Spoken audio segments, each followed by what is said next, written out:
How awesome is this case for Airpods? Let's see how I sliced it. Welcome guys to another videos. These models that we are going to talk about, these STLs are from Estoflix. You can find the link on the description for this amazing case for Airpods. We have a lot of styles. We are going to use this as an example, but all of them, we can use the same tips that we are going to use in here. The same settings are going to work fine because of the details and also the multicolor option. Okay, well, a little bit different today. Usually we use the Prusa slicer for this kind of prints, but since we are going to print this in multicolor, we are on the Bamboo Studio. I'm going to print my case in the A1 Mini. Okay, and my AirPods, it's, let me see, I think it's the 3rd generation. So I will just erase the other parts, the other options. You can print according to your phones and also depending on your clients, for example. Okay, let me just take this out, these two, and I don't need this pad, not even this. Okay, I print this one for my AirPods. Okay, now let's talk about my settings that I'm going to use. I have my profile, my 0.2 standard profile in the Bamboo Studio.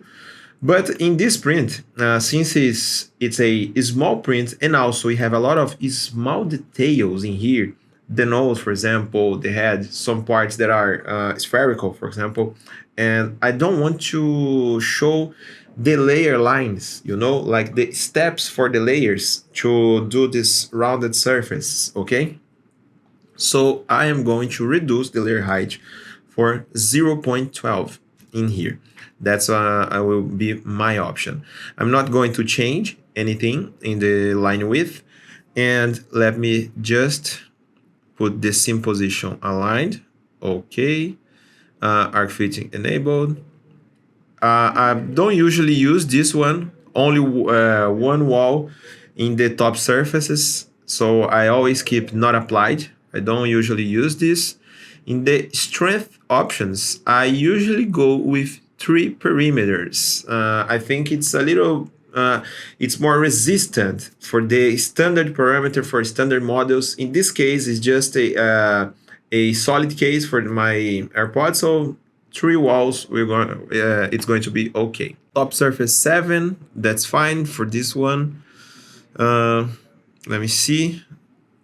Infill 5%. Gyroid is my standard pattern. I just change this depending on the case. And this one, since we have some thin walls in this model, if we change the infill, it's not going to change too much the model, so it's not so important. Since I put 3 walls in here, we are fine.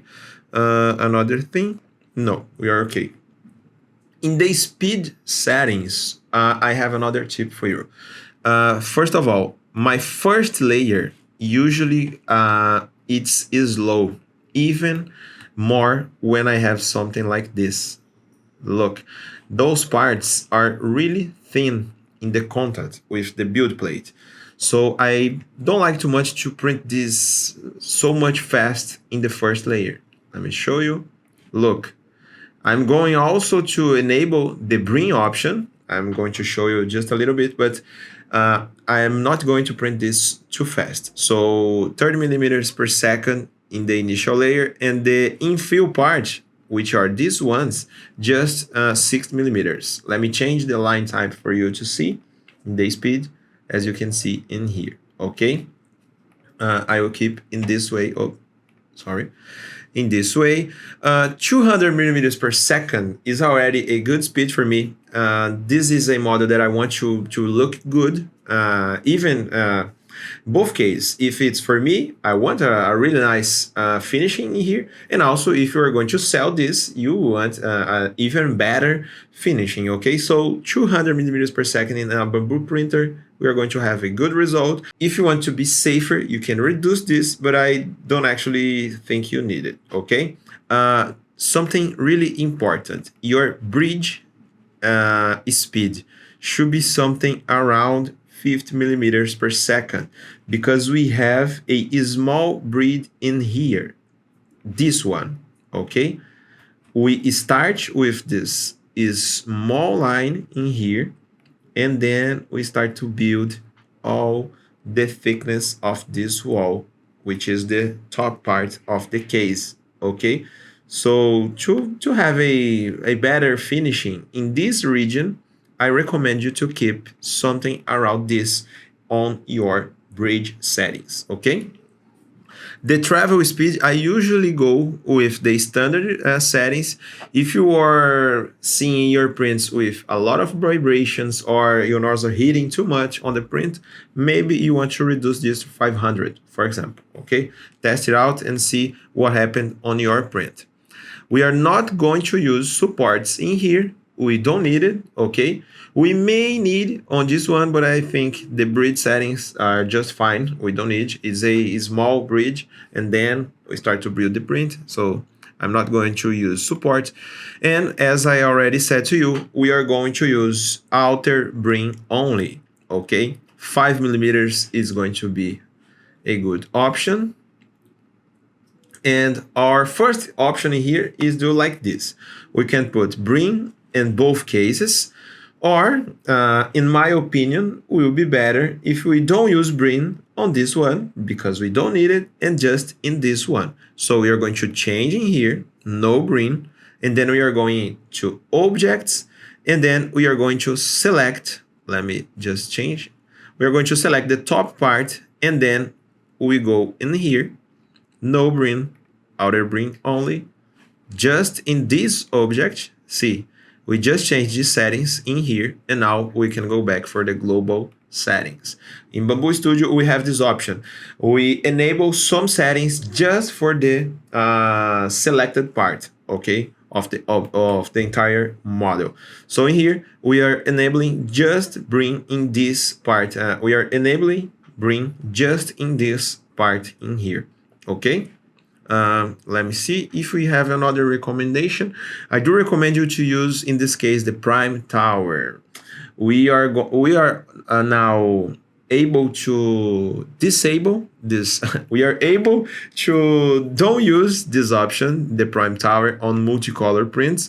But in some cases, for example, a small print with multicolor option looks bad in the end of the print because the tool head finish the flush and then go right back to the print, and we have a lot of strings, blobs, and something like this. So I prefer to use a prime tower to clean the nozzle before go back to the print. So we are going to waste a little bit more of material. The bad guy here is not the prime tower, okay? It's not, it's actually the flushing.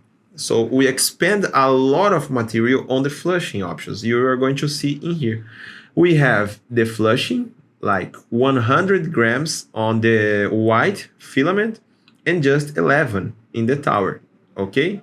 We expand 23 grams in the tower, so I actually don't see so much difference in with disabling this, okay? So let's keep the tower in here. And I will recommend you to change your flushing volumes. And this is going to reduce a little bit more your flushing settings, okay? So we are going to be in here. And the multiplier that I already tested and didn't affect my results were 0.8, 80% of the flushing. You're going to recalculate, okay, and now reslice it. As you can see, we reduced in here like 20%, that's the value that we put in here, the expanding on the filament, okay? So I think worth. And also another thing that I'm going to do in here is to put more parts in here. I'm going to print more cases. I can give some to someone, I can also sell to someone. I don't know what you're going to do. Since we have different sizes, you can print the different size in the same bed because we are going to use the same colors. I'm put the same size in here just as an example, but you could print, for example, the 3 sizes in the same build plate. And then you print the other option like the shark, or we have the monster, and you can put in the other build plates other color options for these guys over here.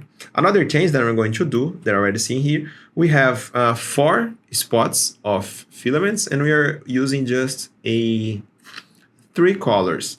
This is good because we are going to save some time on this change, but we could give a little bit more detail in here in this guy. Let me see. We can click on the part, look, and then you can press on your keyboard the number of the filament. In my case, 3. See? And then we could do some more color to this cat in here. I think looks nicer. Okay, let me see. This one, no. Where? A lot of objects. A lot of objects. Nice. And this one. Okay. Something like this. Just remember to check if the parts are colliding with the tower. Now they are not. And we can slice this. Yeah, I think we are good to go. Okay, we have blue eyes now. And I think it's a really nice one case. That's actually mine. I'm using this. So guys, I recommend you this print. See, we keep the same expanding of all the colors in here, but we are going to print more models with the same flush. So for multicolor in small prints, I really recommend this. And I don't think I have another recommendation. This is a really simple model, really easy to print, and the result is really amazing. The only other thing that we could do in here is print on the same build plate. For example, we have the parts for you removing the case like this. If you want to remove the case, we have a small part to print this together. I'm going to search in here in my files, and then I show you. Here's the file. It's just a pin, just for you to remove the case, like I already said to you. I will clone this 2 more times, and then we are going to print this in black, in my opinion. Okay, and this one. Let me see if we are colliding. No, and no. And then we can print this together just to save some time, and then we can print another thing when all these cases are ready. Right guys, this will be my final build plate, I think, for different sizes. If you are going to print the same as I'm going to do, you can just make more prints in the same build plate to make worth the flushing that we are going to do anyway. Okay, the same flush, if we put more objects in the same color, are going to waste less filament than we are if we were going to print this separately. Okay, so I think it's enough. This is a simple and cool model. I hope you guys learned something from this video, and I see you in the next one. I hope you guys enjoy it. Those slicing videos are an initiative from STL Academy, which is the educational project from STLflix. So if you guys want to learn more about 3D printing, you could check our description and look at STL Academy courses. And don't forget, see you guys at the next slicing.